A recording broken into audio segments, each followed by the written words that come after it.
I'm Anna, I'm Jessica. and this is the Paranoia Pair. Have you ever been, for my first story, have you ever been to the Great Wolf Lodge? It used to be the Great Bear Lodge when we were Really? kids. No, but my sister just took my niece there for her birthday. I went to the Great Bear Lodge once when my dad was dating my friend's mom. Mhm.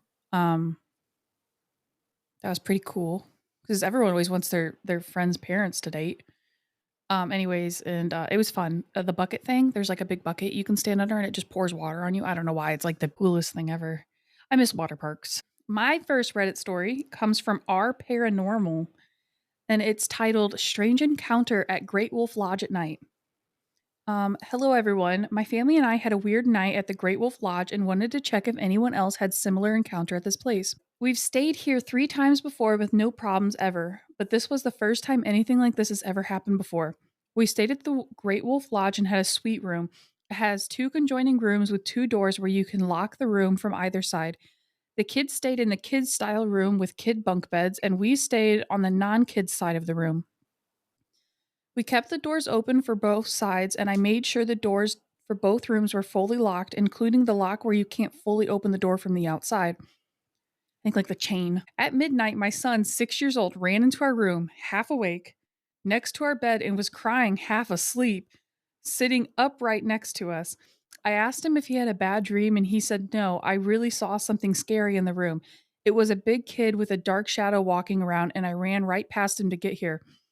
I knew I checked the room before we went to sleep, and I figured it was his imagination, and we went back to sleep.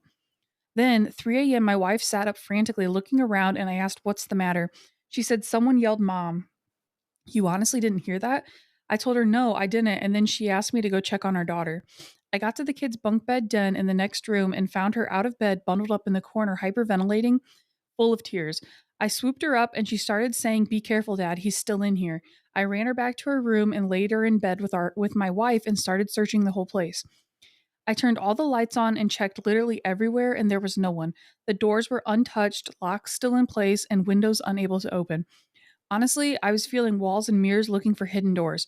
I asked my daughter what she saw, and she said she was laying on the top bunk and thought at first it was me walking towards their bunk. But as soon as I got closer, she realized it wasn't me. She said this person was taller and skinnier than me. It also had smooth white skin and a neck longer than a normal person. Its skin was paper white, smooth, and looked naked but wasn't naked. It didn't appear to have much facial features. I asked if maybe it was a blanket, and she said no, its skin was smooth without wrinkles, and it walked straight up to me, and I covered myself. Then I watched it walk towards the door where your room is. I came down the bunk when it walked away and peeked out the den window, but saw it still walking towards your room. So I hid in the corner until you found me, and I tried to stay quiet so it wouldn't hear me because I thought it would kill me. But I started panicking and couldn't breathe, trying to be quiet. I was thinking of running out the front door into the hallway. My wife asked our daughter if she was trying to be quiet. Why did she yell, Mom? Our daughter said, No, I never said anything because I didn't want it to hear me and kill me. I didn't even hear our daughter say anything besides her hyperventilating as I got close to the bunk beds. I told my daughter to not mention what she had saw to our son even after he tells us what he saw when he wakes up. I know he would be spooked if he found out his sister had a similar encounter a few hours after him. Both of our kids consistently sleep in their own rooms since they were little and have never ran into our room in the middle of the night unless our son had a rare bathroom accident. At this point, we figured the kids' room was sketchy, so we kept them with us, then closed and locked our room from that room. It took an hour for my wife to fall back asleep. I was honestly spooked by this whole thing, so I left the hallway light on and I figured I'd just keep watch and stay awake until daylight. After she fell back asleep, the closet light I left turned off and wouldn't let me turn it back on, so I turned the bathroom light on. A little later, I heard loud knocking on the conjoining room door I had locked. I honestly got goosebumps and tried to convince myself it was coming from the front door, but knew it wasn't from the conjuring door. I debated whether to ignore it or check. I felt vulnerable laying down without checking, so I went and checked, and there was nothing there, just an empty room, luckily still with the lights on. Half an hour later, my wife, still asleep, started freaking out in her sleep. She appeared to be having a night terror, which she has had 1 to 2 times in the past year. I woke her up and she was frantic. She stood up and said she dreamt she woke up from a dream in the same bed. She went to the bathroom in our room, came out, and ended up being stuck in the other room, locked in with the evil entity. She said I had her locked in the other room and she was knocking like crazy in her dream, trying to get back in on our side of the door before the entity got her. Later in the morning, our son woke up and we asked him to describe what he saw. He said he saw what looked like the shape of a big, tall kid with a long neck that was white and gray in color and had big, scary, dark shadow walking around the room. He said it was making weird noises like it was speaking words he didn't understand. He said it walked right up to him in the bed and had big eyes that glowed like our cat's eyes look in the dark. As the sun came out, we got the courage to go into the other room and grab our belongings to leave. The last weird thing is the room had a weird smell which wasn't there the day prior. It had smelled like a weird incense was lit, kind of reminded me of those stick incense that were popular back in the 90s.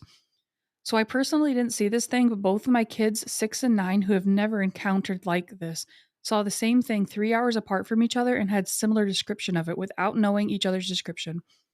The only thing that differed in their description was my daughter said it appeared faceless, and my son said it had big glowy eyes and was white gray and not just white. However, my daughter covered herself when it got closer, and my son watched it approach.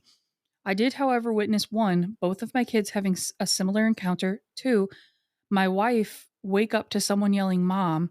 Three, the light turn off and not turn back on. Four, banging on the conjoining door. And five, my wife have a night terror where she was locked in the other room banging on the door 30 minutes after I heard banging on the door.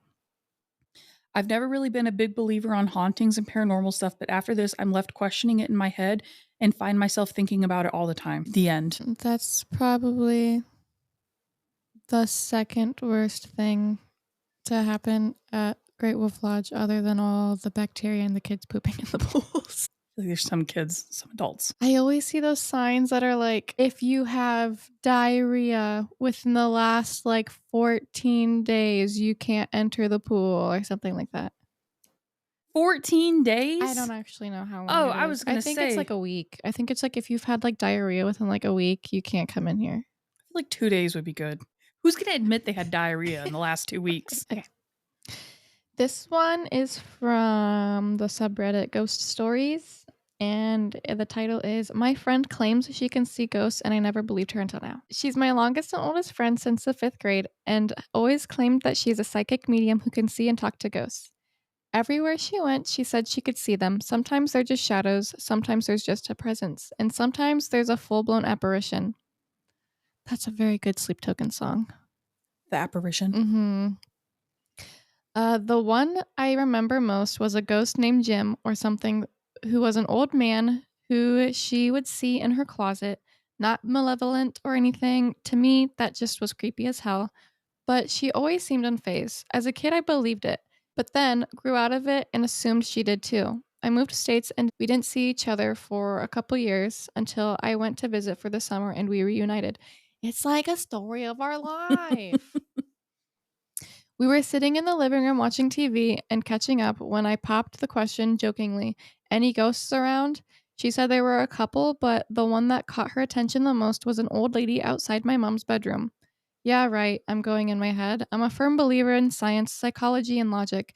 I also believe that the human brain is powerful and loves to play tricks on us as projections of our own fears. I've always taken people's experiences with a respectful nod and grain of salt. I humor her and I ask her the details. She says she's some older woman from Texas. She might be related to my mom and I, and that she's Native American. I realize that this brief description fit my dead Nana, but that's probably a coincidence. We're in Texas. Everyone has a dead grandma, and she knows my mom is part Native, which is kind of true. Everyone does have a dead grandma. I ask her specific questions, and she gets them all correct. The name of her husband, how long I knew her before she died, the gift she gave me as a baby, which of her children are dead or alive. My final straw was when I pointed to a portrait on the wall with her kids and asked her, which one of those girls was a party goer and who always got in trouble? And she got it right. At this point, I'm properly spooked, but I'm still in denial. I've known her for a while. Is there no chance she stumbled across an old picture album? Overheard a conversation with my mom and I about her? Hell, what if I told her myself and just forgot? We've known each other for 8 years. There's no chance I've forgotten some conversations from then. She tells me there's another ghost who is a man who wants to communicate. I ask him a variety of questions, pushing aside my slight unease as I'm thoroughly entertained by this whole ordeal. Either she's lying and really committed and I want to see how far I can push her, or she's telling the truth and we're actually talking to a ghost. I'm asking questions like how old was he when he died? When did he die? What did he do when he was alive? I even jokingly asked what his type was and if he was single. That's how you get like haunted for life. Ghost babies. Yeah. I think there's a few books about this. That one season of American Horror Story Oh, yeah. with that latex suit. Tate. Yeah. We stop talking for a bit and are messing around on our phones in silent, looking down and not in each other's peripheral vision. I suddenly get this inexplicable chill on the right side of my neck, which I ignore, chalking it up to some kind of breeze or mental thing. It was so minuscule and obsolete to me. I had no reaction or even looked up from my phone. I will say it felt different from the usual chill. It was almost concentrated, like something icy pressed against me. Then she looks up at me and verbatim says, I just got an image in my mind of him touching your neck. She mimics the motion, and it's the same side and spot right beneath my jaw. My heart sank to my asshole. The sheer coincidence of the placement, the action, the previous shit before this, I genuinely was so freaked out. And while it's not as major or scary as other people's stories, it's enough for me to question my beliefs. I still am kind of a skeptic. I chalk most things up to be just figments of our imagination, but I take people's stories more seriously now. A lot of people who fake being mediums and psychics usually do it for attention or money, but my friend gets nothing from it. In fact, she has a very much annoyed, just ignore it attitude. This is what makes me think she might not be lying. She doesn't want anything from it and actually doesn't want to talk about it a lot. She's not trying to creep anyone out at all around the campfire, and she's not trying to get internet fame or scam some people into buying a palm reading at a little table. It's just something she lives with, and goddamn, what a shitty thing to live with if she actually does. It'd be terrifying. Did you ever watch 13 Ghost? No, but I did watch The Sixth Sense. In the 13th Ghost, there's this house that's got, well, 13 ghosts in it. And the only way you can see them is with these special glasses. And as a kid, I used to be so scared to wear my glasses because I thought it would mean that I would see them. And they were like terrifying ghosts. And I was always scared I was going to see them. I would hate to like see ghosts like that. My next story is R No Sleep. I tried my hardest not to get any R No Sleeps because I Mhm. feel like they're not as reliable. But anyways, the title is I went hiking to clear my head. Something out there wasn't right. I don't need sympathy. I just want to know if anyone else has seen it. Not something weird in the woods, not lights, not a noise, not a shadow that could have been a bear. I mean it. I need to know if I'm not alone. It started because I was trying to get my head right. I'd been spiraling, work stress, relationship stuff, insomnia. I figured some time in the woods would help. I wasn't trying to be off grid or anything dramatic, just a solo hike, 2 days, one night. There's a loop trail about 4 hours from where I live, long enough to feel remote, short enough that I could still get back to my car before dark if things went sideways. The trail isn't popular, no campsites, no ranger stations, just a faded wooden sign at the head that says Oak Bend Loop in flaking white letters. The trail map nailed beside it was water damaged and sun bleached.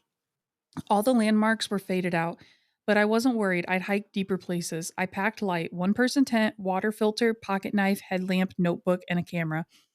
Because lately I've had the sense I'm supposed to document things, like someone or something is keeping score. The first 3 hours were uneventful. The air was clean, damp, with early spring rot. Trees still bare but budding. The sound of wind through the higher branches was calming. For a while, I felt good. That changed when I passed a rotted tree split in half like it had been cracked open by lightning, but there was no burn mark, no blackened wood, just splinters and peeled bark, like something had burst out from the inside. That's when I heard the first sound. It wasn't a branch snapping or an animal rustling, it was a hoof hitting soil, deliberate, weighted, close. I turned and scanned the woods behind me. Nothing. No bird song either. No bugs, just wind and something watching.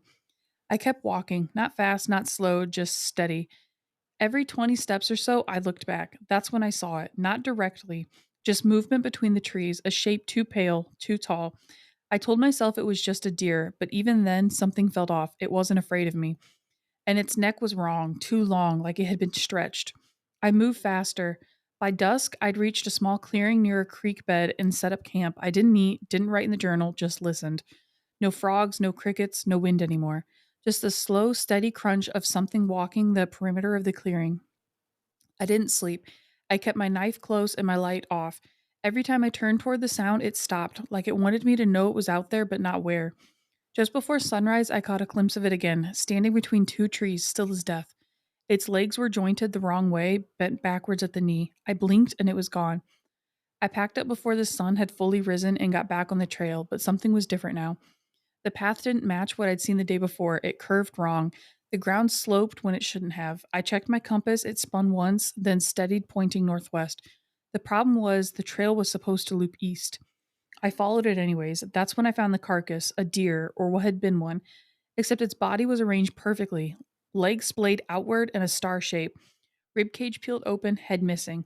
Its spine was twisted into a spiral, and in the center of the spiral was a small pile of stones stacked in like a cairn. On top, a single antler, not broken off, plucked. I didn't know how I knew that. I just knew. I kept walking. The next 2 hours were a blur. Every turn led me deeper, not closer. Trees looked the same. My steps sounded wrong, like they weren't echoing right. Like the forest had too much space inside it. And then I saw the cave. It was just a hole in the hillside, nothing dramatic, no bones, no markings, but it wasn't there yesterday. I should have turned around, should have run. But I was already past the point of logic. I stepped inside. It wasn't deep, just a narrow tunnel of moss covered stone from something that smelled like wet copper. A few feet in, I found scratch marks on the wall, long, vertical gouges, four to a set like claw marks. Then I heard it. The same hoof step sound, but closer now, behind me. I turned and it was there, standing at the cave entrance, too tall for a deer, too wrong for a man. Its eyes didn't reflect my light, they absorbed it. Its mouth was stretched open, no teeth, just a ring of skin like a second pair of lips pulling back too far. And it smiled, not with joy, not with recognition, with intent. I raised my knife and it didn't move. Instead, it spoke, not out loud, inside my head. A voice like branches snapping underwater. You see now. I didn't respond. It didn't need me to. You see, but you do not know. I backed away. My legs didn't want to move, but something in me remembered how. I got maybe 10 paces before it lunged, not at me, around me. It passed through the cave like smoke, like light bending around a black hole. When I stumbled back into the trees, it was already gone. But something in the forest had shifted. The air wasn't right, the trees leaned in too close, my shadow was wrong. It bent towards the sun. I ran until I couldn't, collapsed somewhere near in a ravine, dry heaving and sobbing. My compass was gone, my knife too, just my bag and my camera. I don't remember taking a photo, but there was one on the roll when I got home, a blurry shape. White, bent, staring. Antlers like fingers, legs like broken stilts, and in the corner of the frame, carved into the tree behind it, a symbol. A ring of thorns around a figure bent backwards, smiling.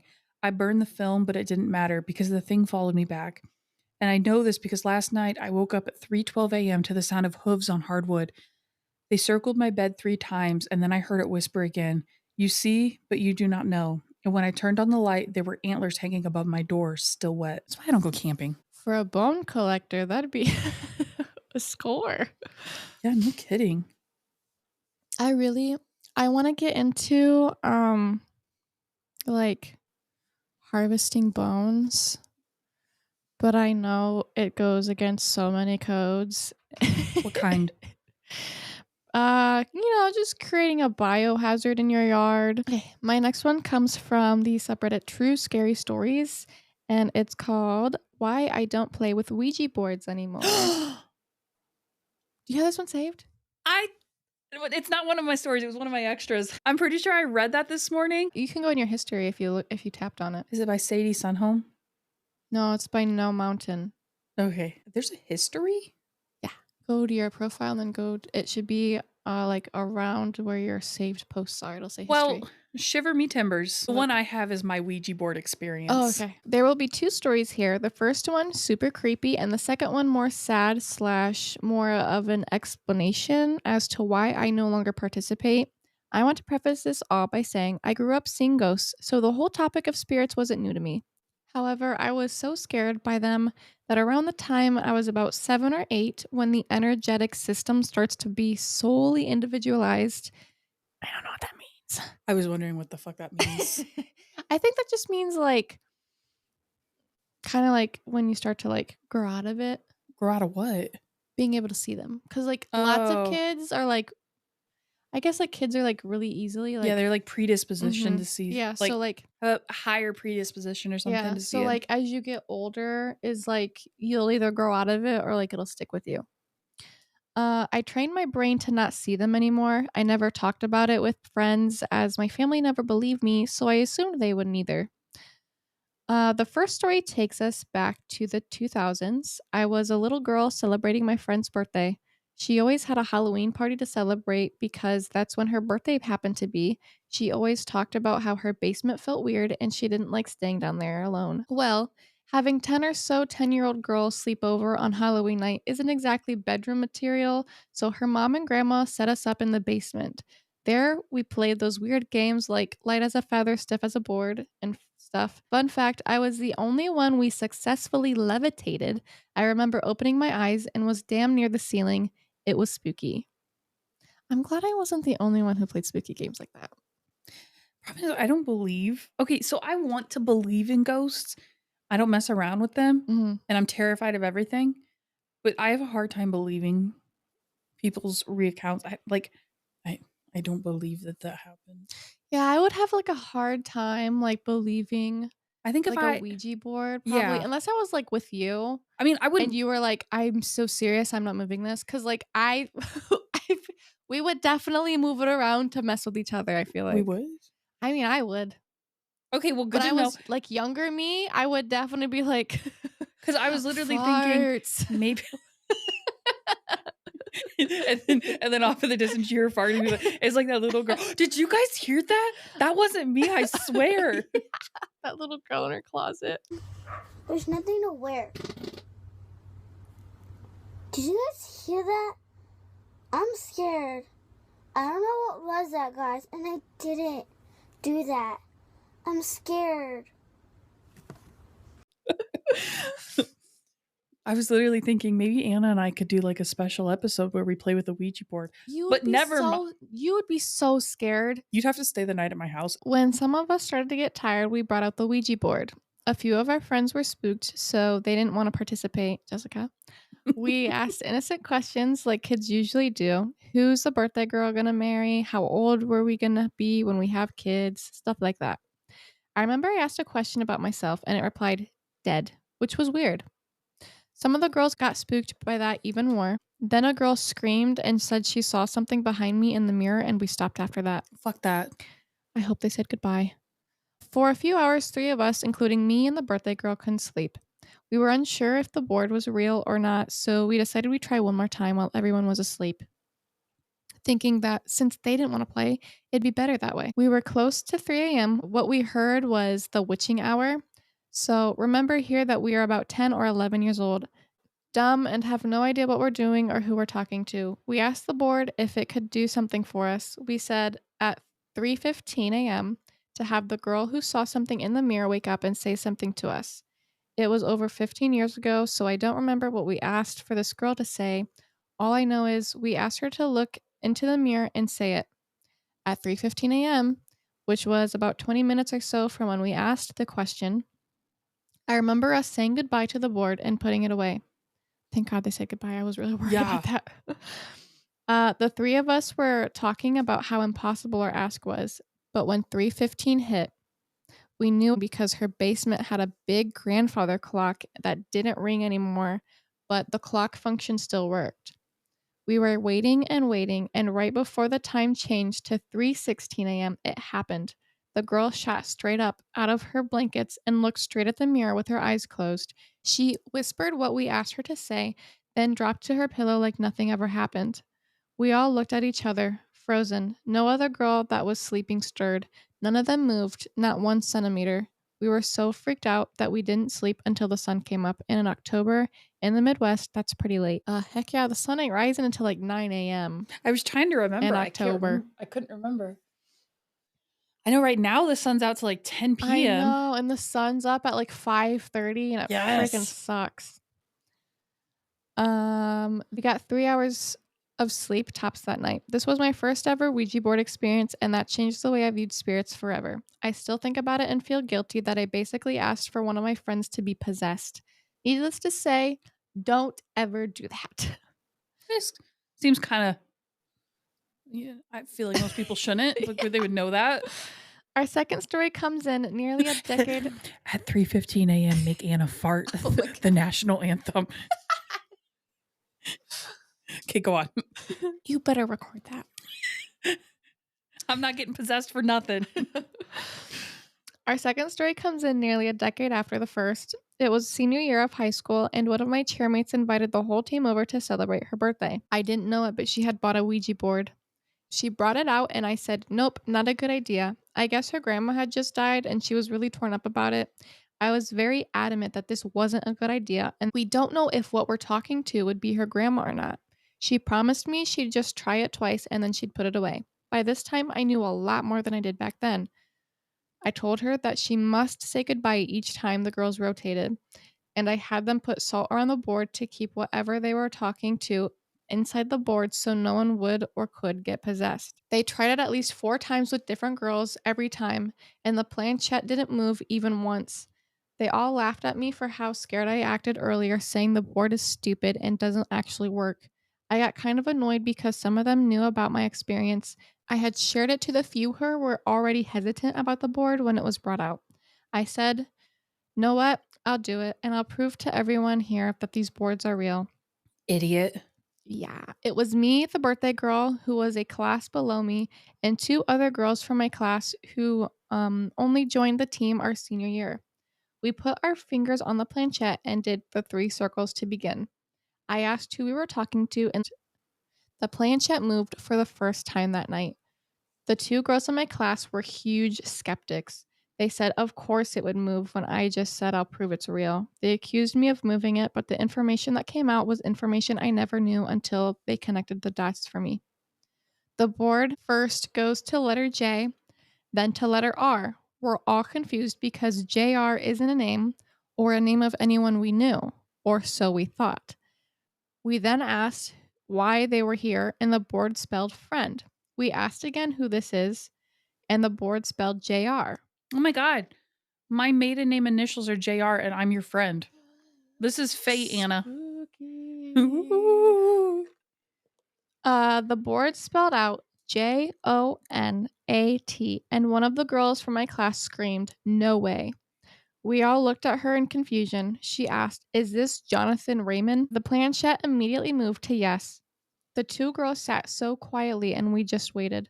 The birthday girl asked who JR was, and the girl started to explain. JR was a guy who was in the class above me. I knew of him, but nothing about him personally.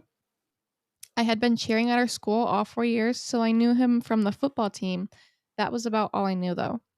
He had passed our sophomore year, his junior year, due to his car's exhaust. He didn't want to wake his parents after driving home from a party in the middle of winter, so he slept in his car with the car on in his garage. His parents found him the next morning, and I remember it totally ripped apart his class. I remember his friends not showing up for school for at least 2 weeks out of grief, and we had a big celebration on the football field in the spring. Back to the Ouija board situation, though, the 2 girls in my class were panicked. They looked at me weird, and I said, well, it must be him coming through.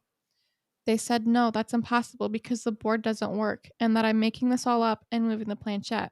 They said I was a horrible person for impersonating JR, and I said I wasn't because truly I wasn't.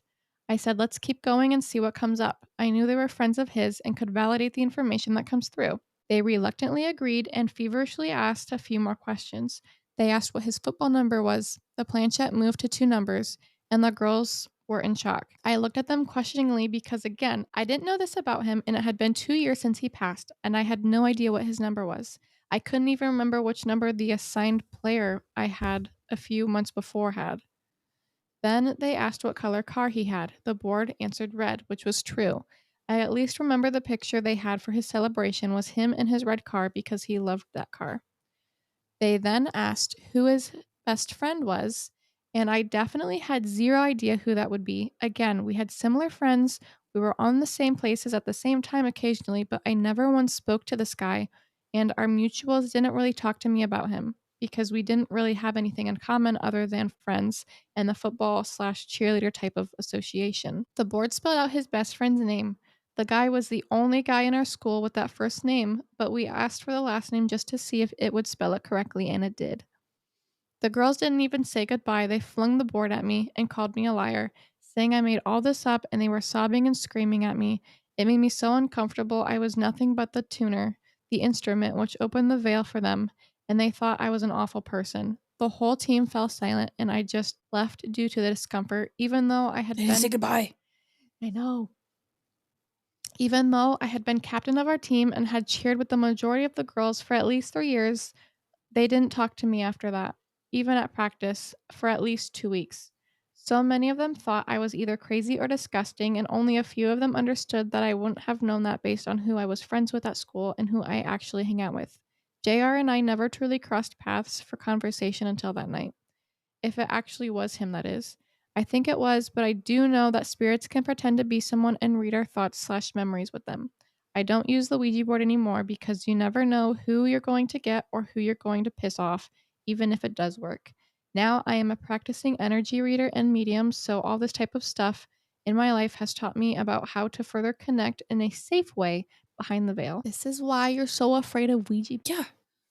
I want to use one. I want to try because I want to see, like, I want to experience if anything happens because the one half of me doesn't think anything would happen. We need to not do it at our house, though. We need to go, like, maybe at To a that, cemetery. yeah, What better place? that super old cemetery No, I in the think that's woods. actually a rule that you don't do it at a cemetery. Oh, really? Yeah, I don't think we're supposed to do Oops. it at a cemetery. Maybe the library. Maybe No, because there was a librarian that was killed in our a librarian? Yeah, there was a librarian that was killed at our library. But that Like, was in I the think I don't in the think they 50s? proved that she was killed. I think it's In the basement. I'm gonna find the history book I have She on was town. killed in the basement. I thought she was just found dead. In the basement? She was killed in the basement of the Well, then we'll library. connect with her. I mean, where We just show up at the library with our Ouija board. Hey, do Can you we- mind? could we rent out a conference room, please? So since you had a Ouija board one, because I had 2 stories, I was gonna decide the final contender. Mhm. But since you did the Ouija board, I'm definitely gonna do the Ouija board one. Mine is from our ghost stories, and it's my Ouija board experience. Also, did you know that apparently the Ouija board named itself? No, I did not. Maybe we can do an episode on it. I just thought, because you know how, like, sometimes they name things after people with, like, their, like, last name or whatever? I Yeah. just thought someone's last name was probably, like, Ouija or something. No, Or apparently that it, like, means something creepy. apparently the spirit board named itself with the planchette or something. Oh. I remember listening to a podcast episode, I think Believing the Bizarre. Again, they're gonna be like, "Stop saying our name on your podcast." You guys suck. People are leaving bad reviews about your podcast on our podcast. So last October, my boyfriend bought a Ouija board for Halloween off Amazon. I feel like that's the first problem.